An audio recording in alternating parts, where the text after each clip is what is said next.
нашата ретро-кар изложба требаше да се одржи на 18 април, но поради мерките на пандемија што беа до 20 мај, ние бевме приморани да ја одложиме за едно недела време, тоест треба да се одржи сега во недела на 25 април. Што планирате?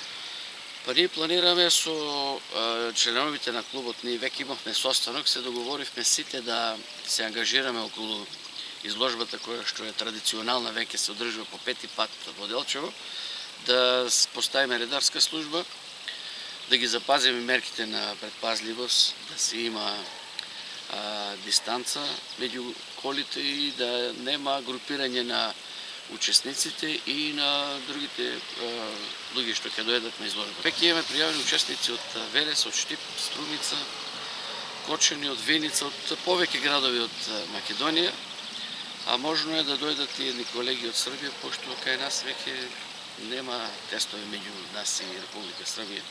Така да веќе јас комуницирав со наши пријатели кои што редовно доаѓаат кај нас на изложба. Тие пријави учество дека ќе дојдат.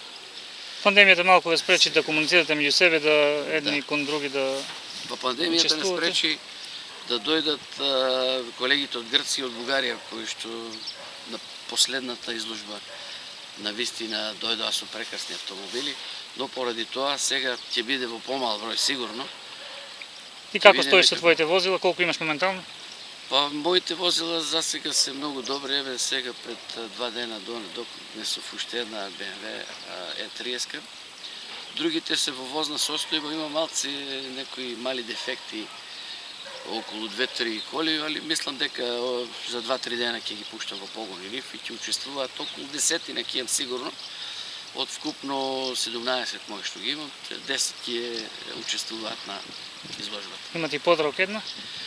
Добро, тоа сега сакав да го спомнам, имам подарок, тоа случајно ми се деси сега пред едно недела дена ми се јави еден човек кој што прв пат слушам за него и ми се представи, тоа е Гоце Божурски, ликовен уметник од Куманово. Ми понуди една Дијана, јас првиот пат мислев дека ми ја понудува за продажба, но после тоа човекот ми рече дојди, сакам да ти ја поклонам ова, гледам дека си љубител на олтајмери.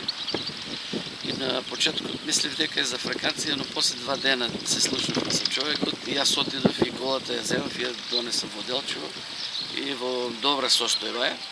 И многу ретка кола и ја немав во мојата колекција, тоа е Citroen DR. Во рамки на настанот има дефиле, прошетка низ градот, иако рековме сепак ќе се почитуваат мерките. Па да, мерките ќе се почитуваат, мора задолжително маски и други протоколи кои што сега треба да ги земам од МВР Делчево. И апелирам до сите учесници кои што ќе дојдат таму на изложбата со колите, било и публика ако има, значи групирање да нема, задолжително маски носење и дистанца да се има од група до група и колите најверојатно мора да има 2 метри раздалеко кола од кола, дистанца мислам. Уште еднаш да кажеме колку започнува настанот, до колку ќе трае? Па настанот започнува точно во 10 часот, али мислам дека порано треба да дојдат колите за да направиме распоред добар на која каде што треба да се паркира. Ќе почнеме околу 10 часот. Ќе има разгледување на колите, запишување на сите учесници. Најверојатно ќе успееме до тогаш да направиме пропаганден материјал на сите учесници, ќе им дадеме одна мајца, мислам, благодарници тие работи што ги даваме секоја година.